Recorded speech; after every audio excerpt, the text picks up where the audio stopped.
তুমি কোনোদিন বাচ্চার বাবা হতে পারবে না। তুই বাবা হইতেছ, আমি প্রেগন্যান্ট। পরকীয়া, তোমাকে ডিভোর্স দিই। তুমি কিন্তু খুব বেশি বাড়াবাড়ি করতেছো। ও যে এরকম তুমি তো আগে থেকেই জানো, তাহলে কেন করতেছো এগুলা? খাবারের সময় খুব বাজে বিহেভ করছো ওর সাথে, আমি কিচ্ছু বলিনি, এখন কিন্তু বেশি বাড়াবাড়ি হয়ে যাচ্ছে। তোমার বউয়ের হচ্ছে চরিত্র খারাপ। তুমি কি এটা নিয়ে থাকতে পারবা? পেটের মধ্যে কান্নাকার বাচ্চা নিয়ে ঘুরতেছে। তোমার যখন বাচ্চাটা হবে, মানুষজন বাচ্চা দেখে বলবে বাপের সাথে, বাপের চেহারার সাথে ছিটা ফোটানো মিল নাই, প্রতিবেশীর চেহারার সাথে মিল। তোমাকে ডিভোর্স দিই। কার ডিভোর্সের কথা হচ্ছে? ওরা এক পেশেন্টের কথা বলতেছে, ওই কথাবার্তা শেষ।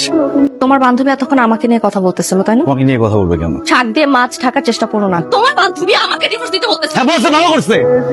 আমার কাছের বন্ধু তো, আমার পেইনটা বুঝে সে। তো কিসের পেন বুঝে যেটা আমি বুঝি না? আমার বউ যখন আরেকজনের বাচ্চা আমার বাচ্চা বলে চালা দেওয়ার চেষ্টা করে, তখন কি পেন হয় সেটা আমি বুঝি।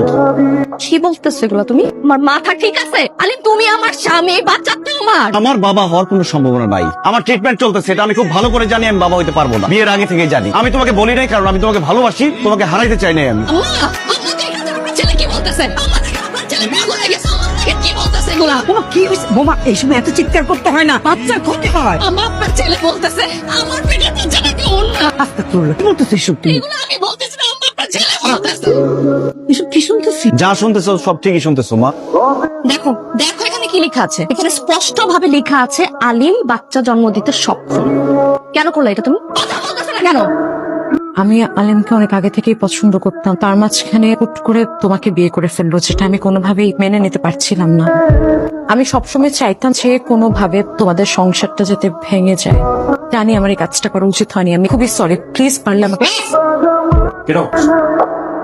তোমার আমাকে বিশ্বাস করা উচিত ছিল, তোমার স্ত্রীকে বিশ্বাস করা উচিত ছিল, কিন্তু তুমি আমাকে বিশ্বাস না করে বাইরের একটা মেয়েকে বিশ্বাস করেছো। আলিম, একটা সংসার না বিশ্বাসের উপরে টিকে থাকে। আমার মধ্যে তো বিশ্বাসের কিছু ছিলই না। তুমি তো প্রথম থেকে বাচ্চাটাকে নিজের ভাবনি, অন্য ভেবেছো না? মা প্লিজ, এই বাচ্চার দায়িত্ব তোমার নিতে হবে না। আমি চলে যাচ্ছি, তোমাকে ছেড়ে, বাড়ি ছেড়ে, সংসার ছেড়ে। I want divorce.